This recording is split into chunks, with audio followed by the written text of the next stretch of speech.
Guns, AR-15s, should they be in church? Are you worried that they're in church? We're going to talk about a professional gunman, an ex-military, a Christian, and a father on the importance of holding one of these and the importance of keeping your church safe on Becoming Branches. Come on in.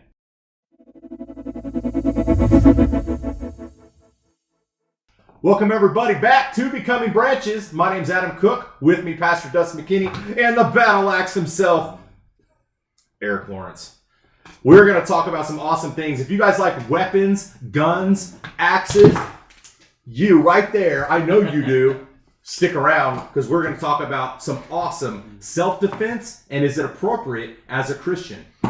Yeah. Yes. Yes. All right. Yes. Out. No, let's talk about guns, baby. Yeah, that's just happened. So, this is a controversial topic. I just wanted you to continue that song. I could. Copyright won't It would let be us, the though. most liked episode we've ever had. Absolutely. So, yeah, it is a controversial topic. You know, a lot of people think guns are the enemy, guns are bad. Some Guns people are bad, okay. And other people are like, yeah, dude, we should have like every gun out there in our home just in case. So You said that like it was a bad thing. Is that a bad thing? No, Okay. we are exploring a topic today. So we have brought Eric Lawrence on the show, who knows a little bit about this. And so Eric is going to be sharing his opinion. I might share a little bit of my personal opinion. In no way is anything that's shared tonight the position of Calvary Chapel of Danville. But we want to explore topics. We want to know about what does the Bible say about these types of things. And so we're just going to dive straight in. So Eric, well, first tell us a little bit about yourself because I mean, you are on the church security team. Yes. Calvary Chapel has a church security team, and if I'm remembering right, you helped to found it. I did. Right? You helped to get it started. I did. What you have to do is just take Pastor Roger out to Applebee's for lunch, and he'll do whatever you want. Good thing you just didn't say take Pastor Roger out. No. In this episode, that would be a drastic significance in context. Half off apps, Applebee's. Let's go. Anyways, so Josh Kirkpatrick heads up the security team now. Shout out to Josh, does a great job, but you serve on the team. Yes, because he has no children and lives within 30 minutes of the church, which I do not. So it's somewhat easier for him to get here and do this. Yeah, that makes a difference. Yeah. So tell us a little bit about, obviously we're talking about kind of self-defense, gun ownership, and what the Bible has to say about that. So tell us a little bit about kind of your experience with self-defense, weaponry, and things like that. Sure. I had never shot a gun till I went to the Air Force. Never. It was not a part of my family's thing. But you get there and basic training and training beyond that, and it's a challenge. It's a challenge, just like playing the drums, or playing the guitar. It's a challenge. It's a discipline, and it's I won't lie. It's fun to hear things moving.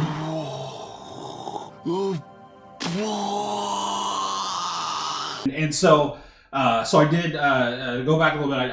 I did 6 years in the Air Force. Thank you for serving, by the way. That's awesome. Dude, that's awesome. Thank you. And then I was lucky enough. Around in the middle of that 2001 to meet my wife Angie, whose family has been part of this church for years and years, back to the small building out there, I think on Tennessee Street over there in Indiana. The one with the bats in the basement. Sure, by the youth room. Yeah, it was a fun time. I'll take your word for it. It was a fun time. Pull back a curtain and get attacked. The glory days. Absolutely. And so her family is wonderful, and they are great Christian people, especially her father, who unfortunately passed away a couple of years ago, was just a great role model of mine. And so I started to come to the church. I was the typical 1 day a week. I'll do it one Sunday a month, and then I did 2 Sundays a month. And then I did 3, and then I figured since I was doing 3, I might as well come every Sunday. Before you knew it, you were part of the family, brother. I know. In the fold, in the flock. Absolutely. And so it's just grown from there. We were married in this church. It's a wonderful collection of Christian people. And through my experience in the Air Force, I had known about threats, but usually in other places. We talked. I recall Egypt. Egypt was even back in the early 2000s, where Christian churches were being attacked, and I just foresaw this time and place where even in the United States, Christians would be something that most worldly people would prefer to do without. And now we see this happening here. Christian churches getting attacked, shot at, bombed, lit on fire. And in one way or another, it certainly isn't it certainly isn't as overt as in other countries, but there's a real attack on Christians. And I saw this, and I decided a lot of people are very good at the music, the worship. Some people are very good at the spiritual welfare of people. My gift is the physical welfare of people.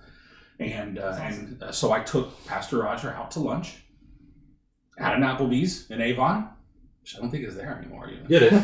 Yes. Is it still there? Yeah, it's by B-Dubs. It's right in front of B-Dubs. I'm glad we got that cleared up. So we'll go get some appetizers after. There you go. Applebee's.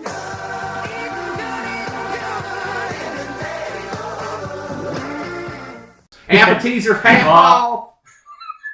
Okay. But I took him out, and I had an outline, and I said, this is what I think the church needs. And then I waited for 2 years. That's very normal. That sounds like Absolutely. Pastor Roger. That is Absolutely. very normal. What was his initial reaction at Applebee's? Was it like, okay? Like, was he like, I can see his facial expression. Like, is this even needed here? His initial reaction was, you are very organized. Because I had a literal outline of just what it was going to take, the points, why we needed it, all of that.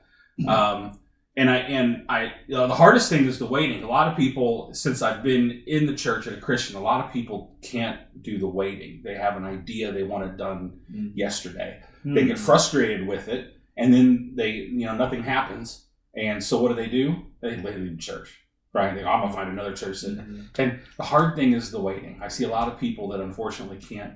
They just don't have the patience for that. That's the same thing in our Christian walk.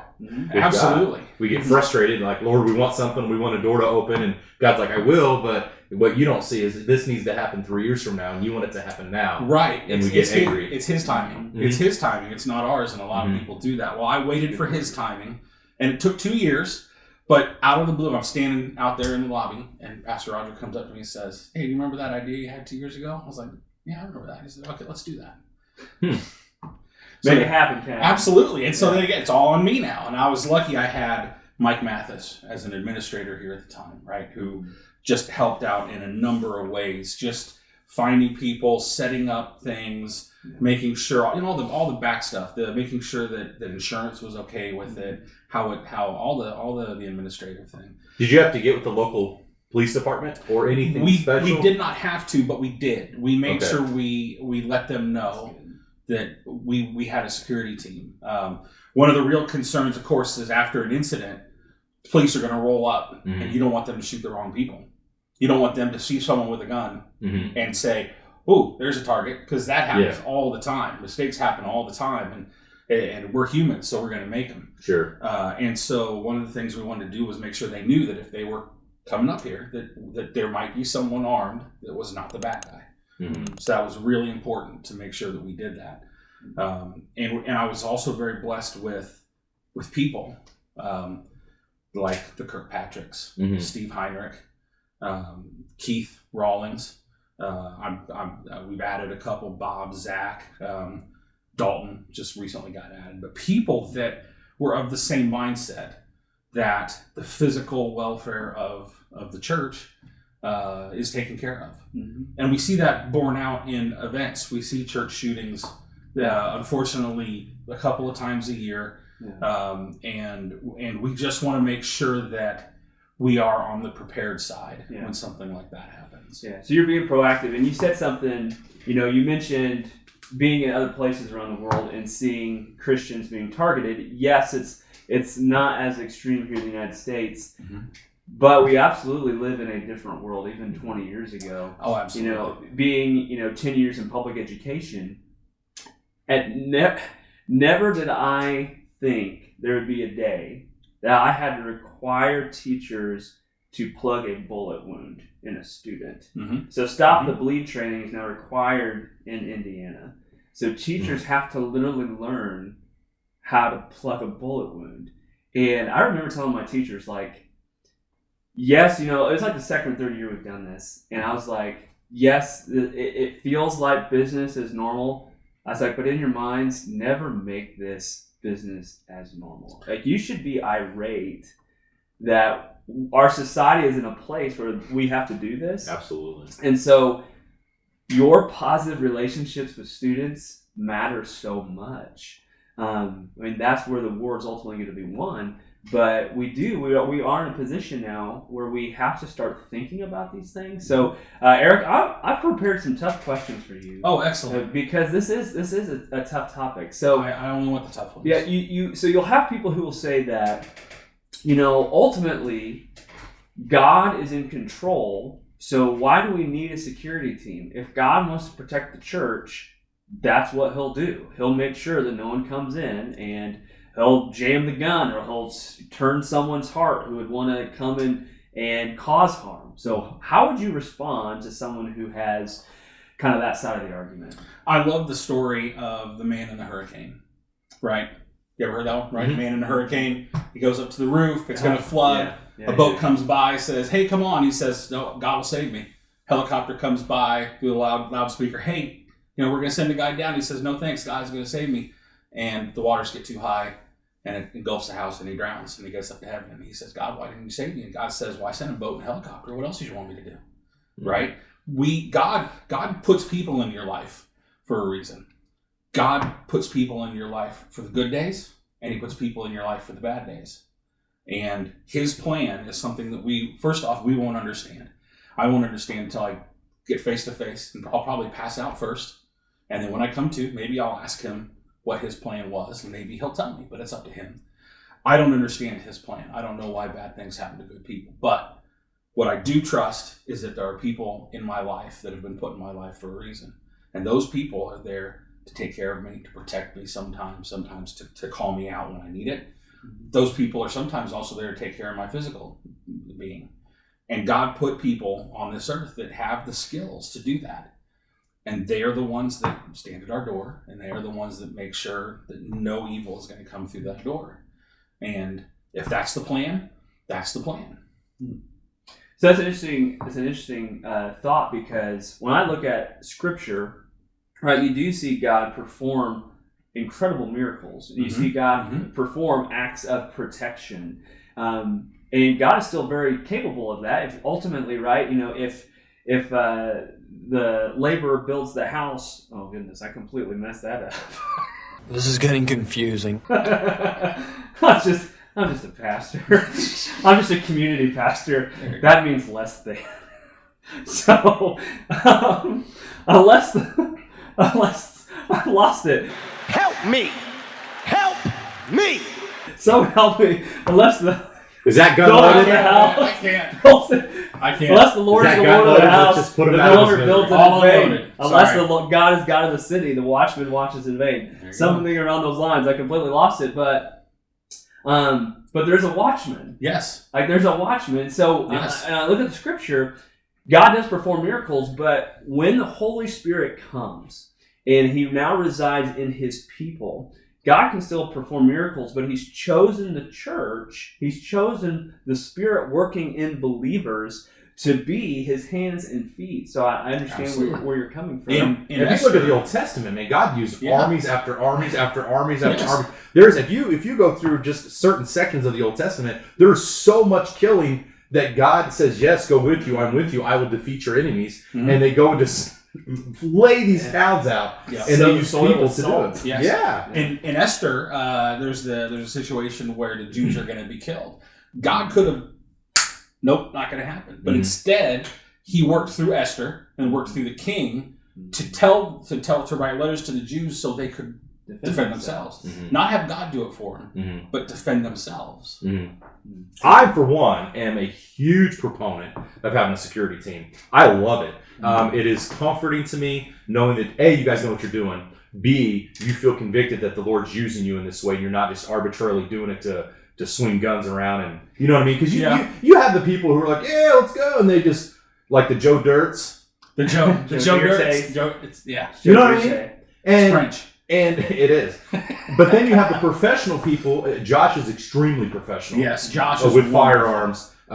He's trained. He's state accredited. You're a military veteran. You know what you're doing. You have a passion for it. And so I guess because there's going to be people who are like, oh man, they're going to be on the other side just reckless shooting. I'm talking about trained professionals who use firearms correctly, who are doing it correctly. I tell my son all the time, a gun cannot jump off the counter and start killing people. No. It's the idiot behind the gun who doesn't know what they're doing that causes all these horrendous shootings. Mm-hmm. So I, for one, being on the worship team, I like looking out at the congregation when I'm up on the platform, knowing that there's a security team, walks around the perimeter, knowing hey, what's that vehicle? I don't know. I'm going to go check it out.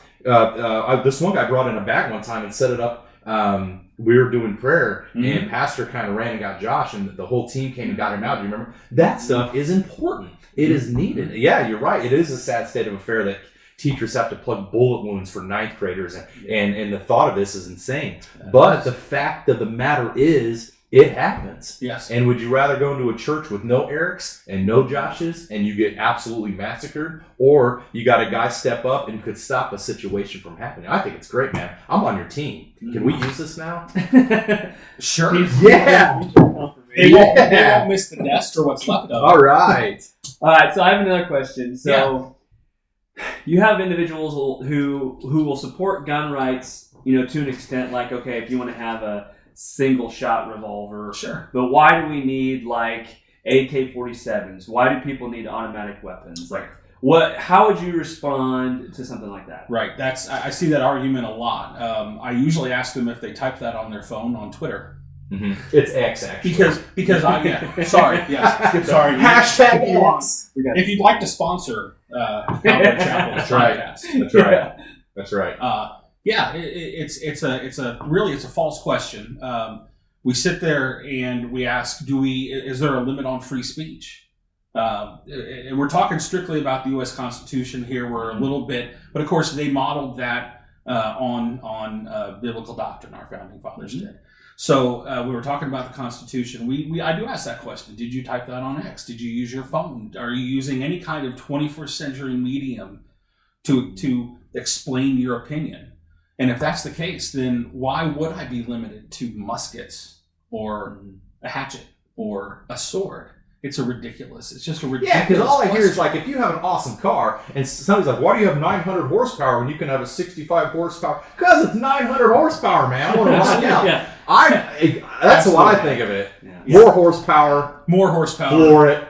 More guns. Yeah. So my history nerd kicks in. Oh. So like people are like the Second Amendment is not for you to protect yourself against criminals. The Second Amendment is for you to protect yourself from your own government. Because we have seen governments be overthrown. We have seen governments over and over again that have become corrupt and have tried to dominate the lives of the people. And tried to successfully. It's successfully dominated the lives of the people. So like state militias and personal property of having firearms that would be a capable defense. Yes. In the event, something like that were to happen, I'm totally on board. Where the one part where personally I struggle is if you are wanting to buy a weapon, I don't care what caliber, whatever, semi-automatic, automatic, right? Because you're hoping that you have to use it. Mm-hmm. I would say you need to check yourself. Okay. A check in spirit, as in saying, man, I hope someone comes through this door so I can blast them. I hope I never have to use my firearm. Right, exactly. I hope I never have to use it as well. Ever. It's like a fire extinguisher under insurance policy. You buy it hoping that you never have to open the insurance folder, ever. Right. Hoping that you never have to get the fire extinguisher out from underneath your sink. Yeah. It's there because it's better to have it and not need it than to need it and not have it. I agree. Right? We can't. But I agree with you saying. If you're just like, oh, please come through the door. Like, come on. Yeah. Then you may need to be like, And you need to stop and think about where your heart is, where your motivation is, because I think that's a problem. It is. I agree. It's difficult blaming and implement, though. We get into, I always like the conversation about drunk driving. Mm-hmm. We don't blame Chevrolet. Exactly. We don't blame Dodge. We don't blame Mini. Mm-hmm. He's talking about my car. He wasn't talking about many people, like little mini people. We don't blame the implement, but it seems like with guns, that's a conversation where people are perfectly happy with saying, an evil person did something to somebody. Exactly. I'm going to blame the gun. I'm going to blame the manufacturer for making it. I don't understand that argument. That argument just is foreign to me. And you brought in some firearms, and since you brought them in, I'm going to show them on the show because they're awesome. So go ahead and grab your firearm. So the one you're about to show, is this going to be something that you carry in church as a regular defense weapon? Yes. This is just a small 9mm pistol. Probably where everyone that thinks, should I get a gun?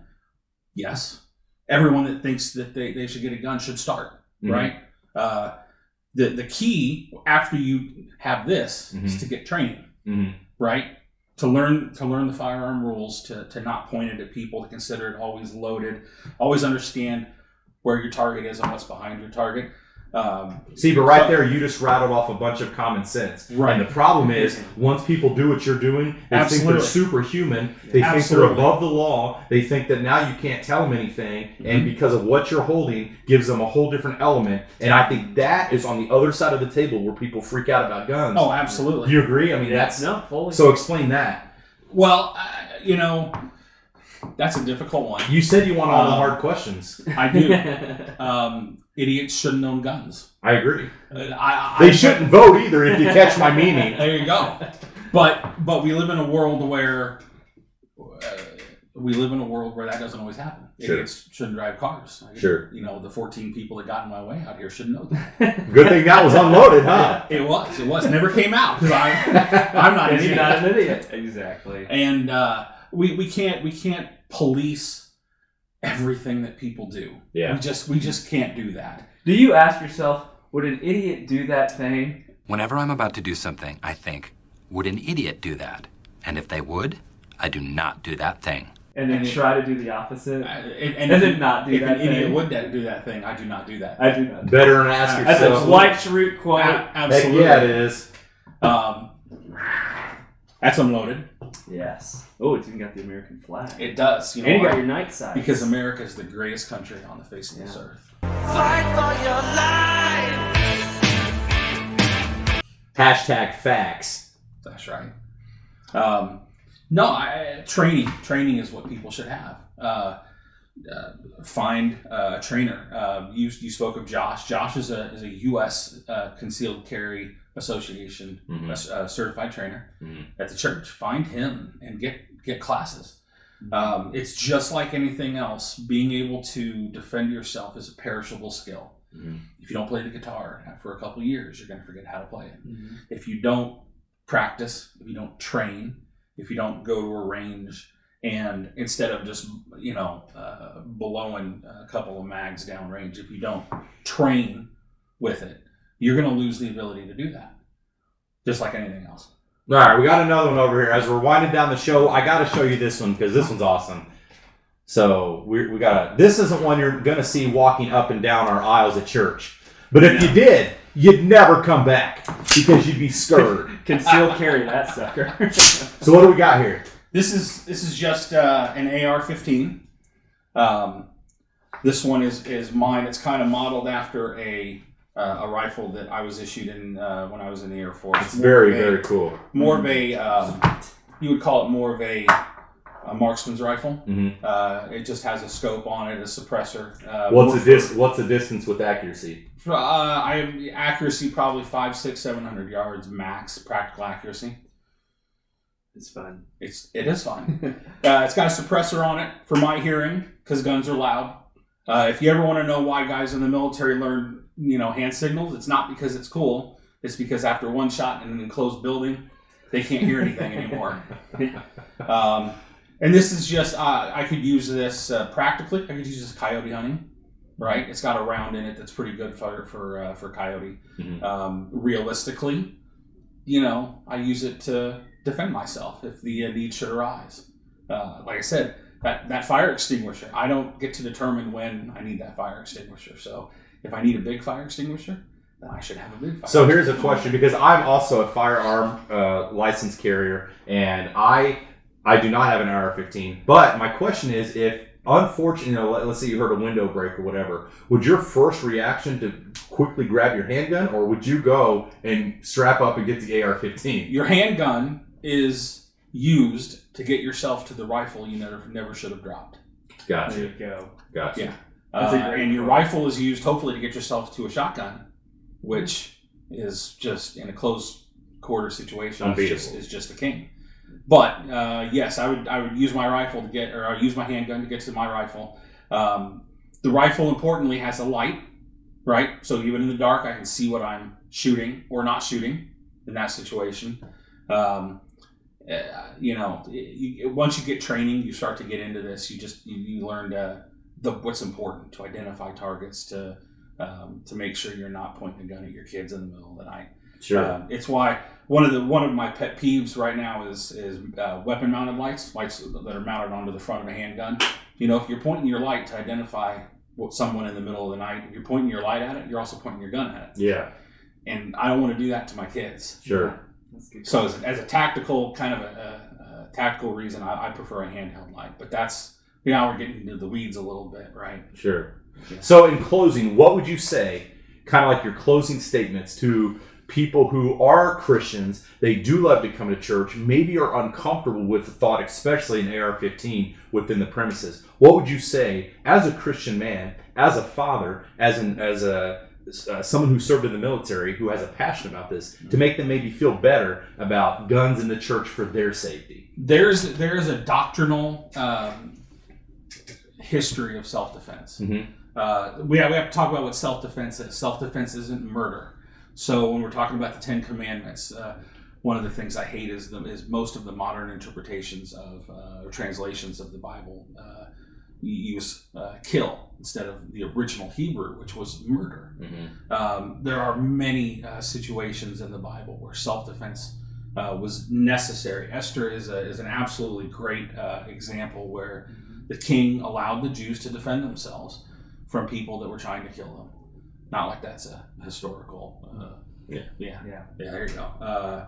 And if you walk into a church and they have a security team or someone is carrying, talk to them and understand why they're doing it.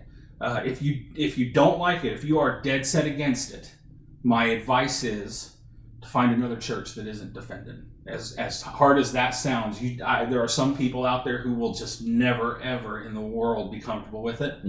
And you shouldn't be at a church you're uncomfortable at. Now, you take a risk in doing that, but there are plenty of churches that do not defend themselves, even in places you'd be surprised, like Hendricks County, that's a little bit rural and a little bit quite conservative. You'd be very surprised. It's not, a lot of times it's not just a situation where they don't want it, they just don't think of it yet. But we live in a time where I tell people we live in kind of like the after Palm Sunday times, right? When Jesus looks at his followers and says, "Do you have any swords?" And they say, "Well, we have a couple." And he says, "That's enough." It's not requiring everybody to carry. It's not requiring everybody to do that, but it's of that time. We're definitely of that time where people need to defend themselves. Good. I can say for one thing, guys, if you're on the fence about this, as far as our church and how they conceal, you'll never know they're carrying a firearm. It's not like you come to Calvary Chapel and they're marching up and down the aisles with AR-15s. They're concealed, they're extremely professional, and if your church does have security guards, people who have a passion about this, Eric said, talk to them, pray with them, talk to your pastor about this. I, for one, like I said, am very glad they're here. We're very fortunate that they're here, and I love the fact that they're here. Thank you so much for talking about firearms and firearm safety on this week of Becoming Branches. See you next time.